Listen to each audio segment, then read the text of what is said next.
welcome, ladies and gentlemen, to AEW Dynamite November 18th, 2020 review. I know I've been gone for about a week now and I haven't really uploaded any videos. I thought last week's episode was average at best, and it was just a recap of everything that happened at the Full Gear pay-per-view, so I just didn't feel the need of coming on here and doing any kind of review on it. Just was not in the mood. I was kind of drained out from work and everything else. So I just, at this point in time, wanted to just take a week off. I'm going to start bringing back some of the shows I used to review, such as Raw, SmackDown, possibly. I know I've gone back and forth about WWE product and reviewing it and discussing it and stuff like that. NXT is definitely one of them that I'm going to bring back eventually. On top of that, I may start doing some UFC events. I have a UFC subscription to them, and I would like to make some use out of it since I'm paying for the fucking service, you know. So I may start uploading some reviews on UFC, maybe just throw in some random pay-per-view event that's on the UFC Fight Pass and give you guys some of my insight, how I felt about the show, what I thought about the event, and overall opinion. So I may start doing that at least maybe once a week on a Saturday or something like that. So let's get into AEW Dynamite November 18th, 2020 review, folks. So the first match on the card was Top Flight versus the Young Bucks. And folks, I have to say, I've never seen Top Flight compete before, but I will admit, they were fucking great against the Young Bucks. This match was fantastic. I'm giving this match a 4.5 out of 5 stars. Great match by Top Flight. I hope to see them perform in AEW on a regular basis on Dynamite, because they definitely, they really kind of like, they overdone themselves in this match, and this was just a debut match for them. So big time match that they had, and so forth. So I have to say that was a very good match between the Young Bucks and the Top Flight. So, the next thing we get is a Inner Circle segment with them in Las Vegas, which was downright outrageous. They were playing blackjack and other games. Ortiz and Sammy don't seem to be having much fun. The group heads to the bar with Wardlow and Jake Hager staring at each other. MJF and Chris Jericho go back and forth at the bar by ordering stronger drinks, eventually moving into Moonshine and Everclear by Chris Jericho. And then they were given some type of drink that looked really like just plain water, and they chugged it down, acting as if they were big tough guys drinking very strong alcoholic beverage. And I don't think if you drank Everclear or Moonshine, you'd be able to drink it that quickly. So I didn't think much of that. That was kind of a little ridiculous. Next was Jon Moxley discussing about his situation with Kenny Omega. Basically, Jon Moxley says he's been on a crazy-ass ride for the last 16 years, but it makes sense to him now. He always asks how he's been able to be champion for so long. Moxley says it's because of his dad, a big man that would box your ears off. Moxley brings up how people have tried to lie, cheat, steal the title from him, and he has fought the monsters, but like Dad once told him, we're the good guys. Moxley then mentions he's got a pregnant wife at home, which was never mentioned on online media, at least from what I've looked up. I don't hear any comments being made by JD or BC Amplified, which are the two podcasters I like listening to on YouTube. He says tonight he will sign the contract without hesitation because he's the best wrestler in the world. And I am John goddamn Moxley, and that's never going to change. Now,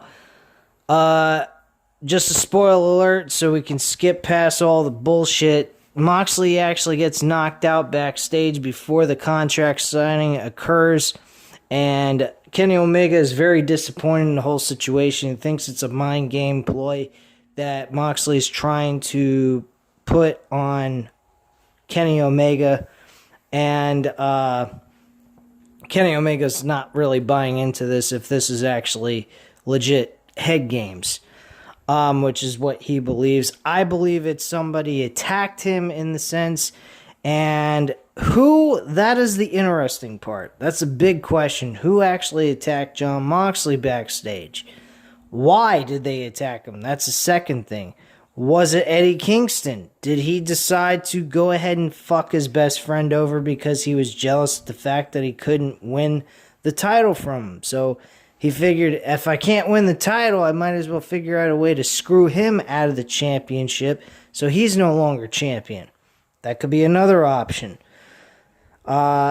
There's different avenues they can go on. They could go with someone that's totally new. Nobody expected him to do this to Jon Moxley and really bang him up going into his December 2nd match with Kenny Omega, which should be fucking fantastic and should be a lot of fun to watch. I hope Jon Moxley retains the title, but I don't think that's going to happen simply because of the fact that Kenny Omega is one of the better wrestlers. I've been wanting Kenny Omega to finally beat Jon Moxley for the title, but I was figuring more on pay-per-view than live television.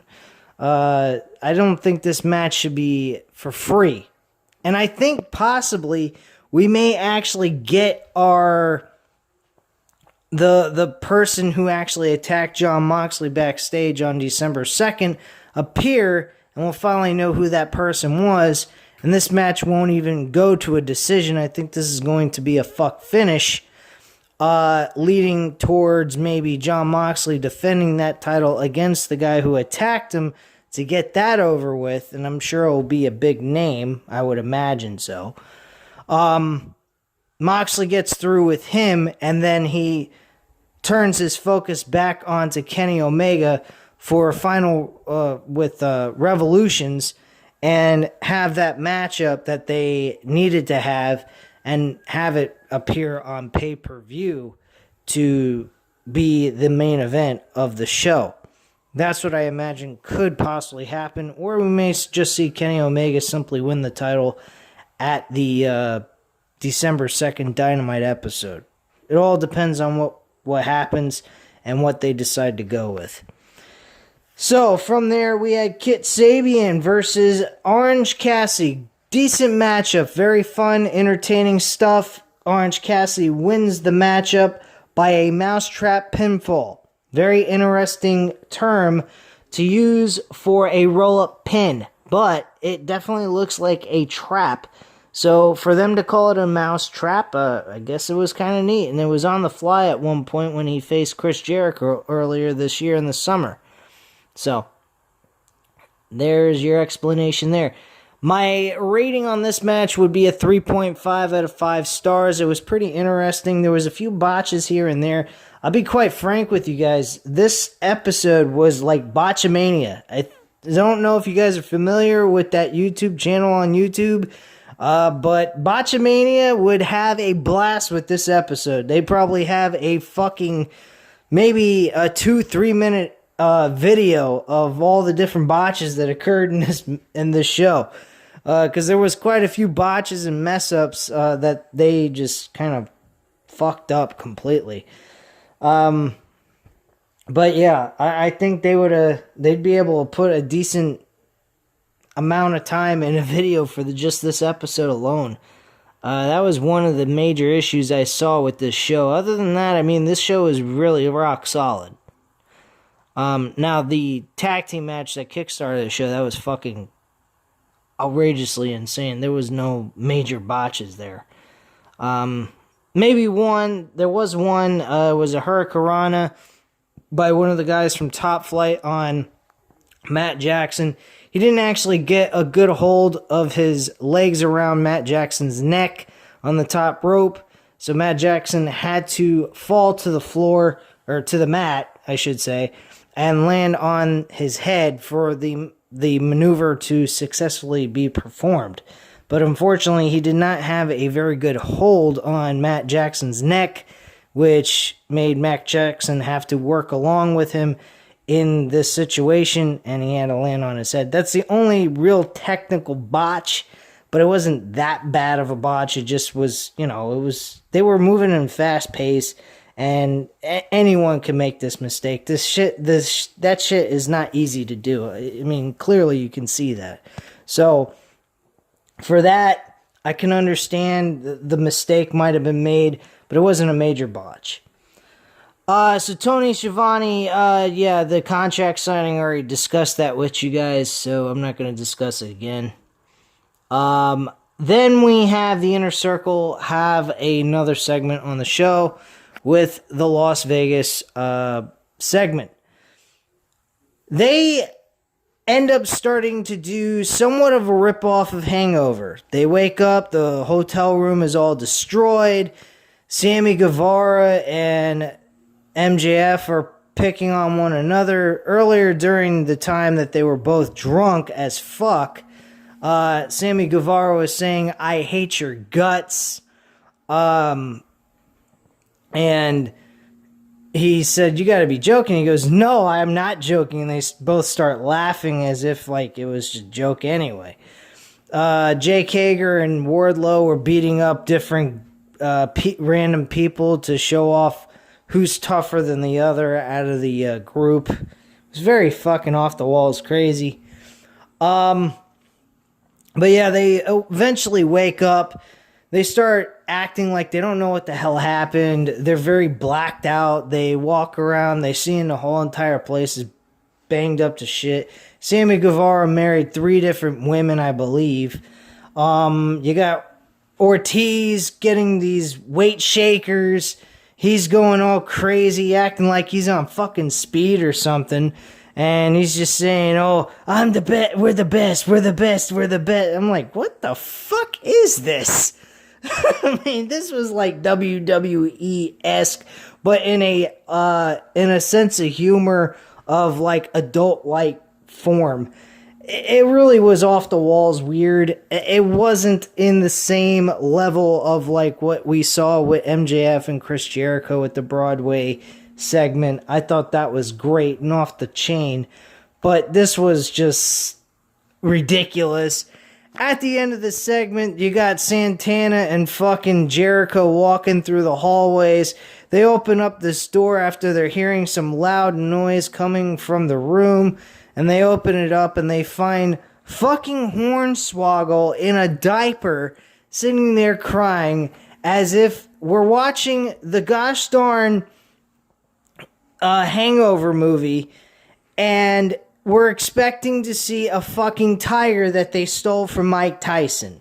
That was something my friend Matt said that I just was fucking on the floor laughing when he made that comment. That would have been great, actually. If they would have had the fucking tiger in this segment and actually had Mike Tyson show up, it would have made a lot of sense to have Mike Tyson there, because earlier this year they were discussing about Jericho and Mike Tyson having a feud building up, but it didn't lead to anything. They just kind of just left a cliffhanger and that was it, and didn't do nothing with it so far. So that would have been a great way to reintroduce that story again on AEW Dynamite television, but they never even touched on it. So, I mean, that's to even just wait on and see how everything turns out with that. But I don't think we're going to see Mike Tyson versus Jericho anytime soon. I don't even think they're going to touch on it at this point. All right, so we had the Blade versus Pac. Pac finally back. First time ever in the last, I'd say, I think they said on his graphic for his intro to the ring, I think it said he hasn't wrestled in about 257 days. I might be incorrect about that. I saw it wrong. But if I am incorrect, leave a comment down below if you have the exact amount of days that he hasn't wrestled. But he performed pretty decent here. Blade and him worked very well together. Pac got a little screwed over and through this matchup by the Butcher and the Bunny interfering on and off. So eventually he did get the win here with a Black Arrow and then a Brutalizer submission hold for the win. And at that point, post-match, Pac gets on the mic. He wants to say some words to Eddie Kingston, which I brought up. I knew right then and there when they brought up Pac on TV, the episode before the pay-per-view, I knew that this was going to lead to Eddie Kingston because Eddie Kingston brought up Pac later, way before that episode where they showed the promo of Pac. So this is definitely a great way of putting Pac back on television. Feuding with Eddie Kingston makes a lot of sense. And, you know, Eddie Kingston mentioned Pac in an episode where he was talking to Pentagon Jr. and Ray Phoenix about the fact that, where's Pac? Where did he go? He just left. He ain't even here. He's left you guys high and dry. You guys haven't done nothing important since then. So, yada, yada, yada. You get the point. So, he's getting attacked. Ray Phoenix comes to Pac's rescue, and then eventually we get Pentagon Jr. when he sees Ray Phoenix getting beaten down as well. He comes out and he saves Ray Phoenix's ass, and he keeps him from getting any more attacks thrown on him. You know, being kicked, punched, what have you. This reunited the Death Triangle, which I'm glad because I liked that faction. I thought that faction was an awesome idea by AEW to put those three together. I think they do, in a sense, make, logical sense. So I'm not against it, and I'm glad they brought it back. I think the idea of Eddie Kingston with the Butcher and the Blade would make a little bit more sense. Because the Lucha Brothers definitely make sense with him, but him with the Butcher and the Blade and Ray Phoenix and Pentagon Jr. and himself, I think is a little off the walls and a little bit much. So I'm okay with them, partially splitting the factions up into threes instead of having them all five of them together. So having Pac back and having Death Triangle together was a good idea. Now, my idea on this match, how did I feel about it? Where do I rate it? I'd give this a 3 out of 5 stars. It was a good match, but it really... There was a lot of interferences. It made the Blade look weak, in a sense. He didn't, and then you have Pac beating Blade with a 3-on-1 attack here and there in certain points of the match. It just makes fucking Blade and the rest of that tag team group look pathetic. So I didn't particularly like the idea of them doing that. I thought that was a terrible idea. So that was pretty much the situation, my feelings on that. Let me see here. My fucking computer's going all crazy here. Alright. So, what the hell? I apologize, guys. All right, so we had the NWA Women's Championship match on next. We had Serena Deeb versus Thunder Rosa. Serena Deeb actually picks up the victory here in a very decent women's matchup, which we don't normally get on AEW Dynamite. We did have a interference by Brett Baker during this matchup, which I didn't particularly like at all. I thought this was a very, very bad move on AEW's part. I don't know what she has in the NWA Women's Championship, to be quite frank with you. So I wasn't really impressed with that move. The rest of the match, though, I was very happy with. These two women worked very well together. Serena Deeb is a very good performer. I hope she is actually signed to AEW. And Thunder Rosa, I hope, eventually does get signed to AEW. Because she did decent in this match. I mean, I give this match a 4 out of 5 stars. I mean, it was a very good match. The problem was fucking Brett Baker, but it was neither one of their faults. They didn't really do anything to screw the other over. Just Brett Baker just got involved in this matchup and caused a complete fuck over on Thunder Rosa. But Thunder Rosa gained some momentum back, so it wasn't entirely a screw job. So that's why I'm not lowering my rating on the matchup overall. So, great matchup by both of these women. I think that they did a hell of a performance here, for especially on an AEW Dynamite episode. And Serena Deeb keeps proving she's a very good wrestler. So, that's really all I got to say on that. We then had a segment with John Silver and Anna Jay chatting about Jay's career since she joined the Dark Order. Silver says that she won her last 4 matches and she's now on the top 5 of the women's division. Silver says that Brody Lee demanded to Tony Khan that next week Anna Jay will get a title shot against Hikaru Shida. After losing to Shida a few months back, Jay says she can't wait to reintroduce herself to Shida. And that was basically that. I'm looking forward to that match. I hope that maybe they put the title on Anna Jay. It's kind of crazy for me to even just say, because I haven't seen Anna Jay do a whole lot of anything except for what she's done on Dark. They showed her winning some matches on Dark. So, I mean, terrific. She's been winning matches on Dark. Let's see what she can do in the ring on Dynamite. And my personal feelings is if she can do a good job with that match, I say you give her the fucking title. If you feel that she's going to do a good job, give her the damn title.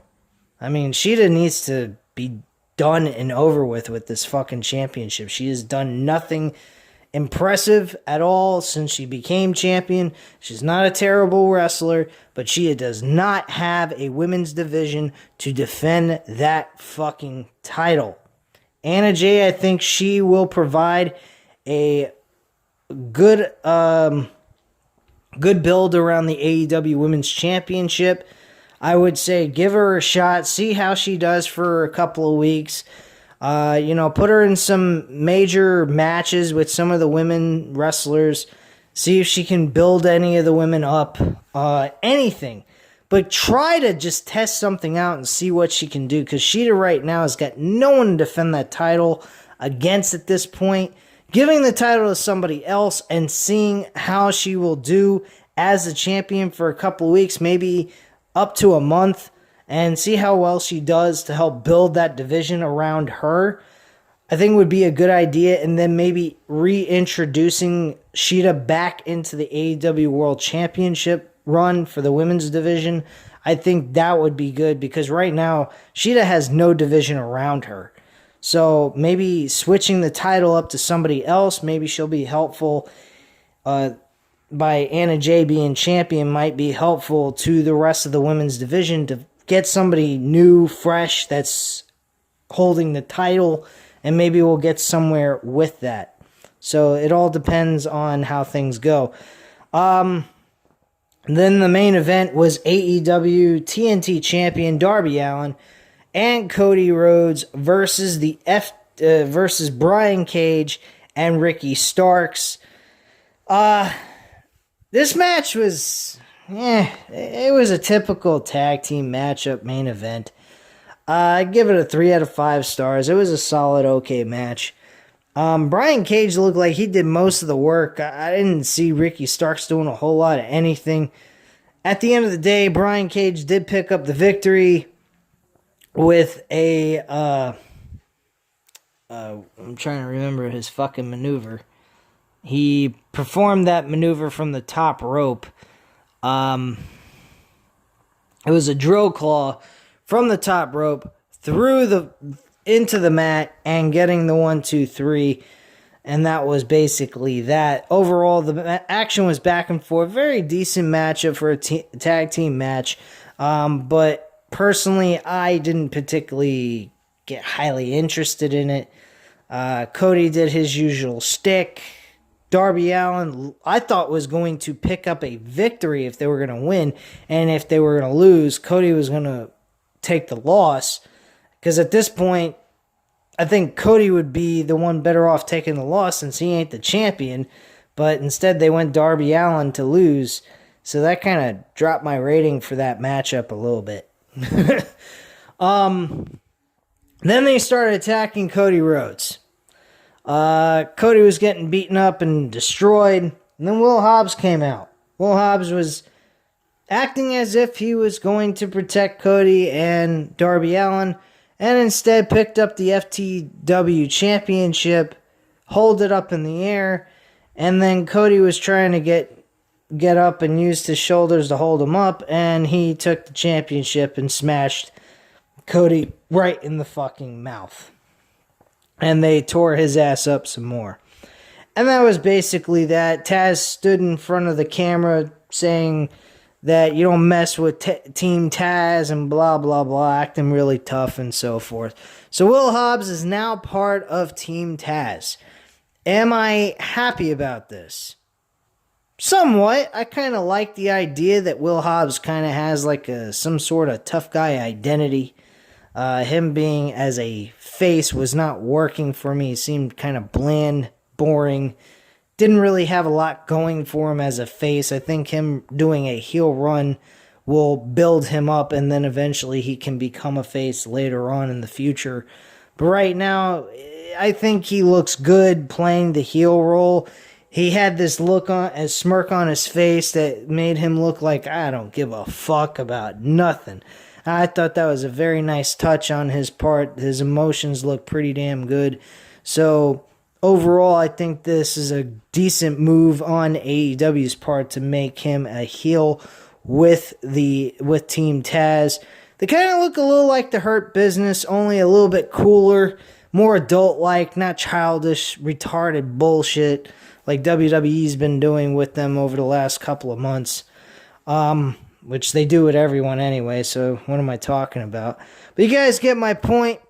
Anyway, at this time, you know what to do. Hit the like button if you like the video. Hit the subscribe button if you're not subscribed to the channel. Of course, as always, leave a comment down below. And I'll get right back to you on that. Again, hit the like button if you like the video, and subscribe to the channel if you're not already subscribed.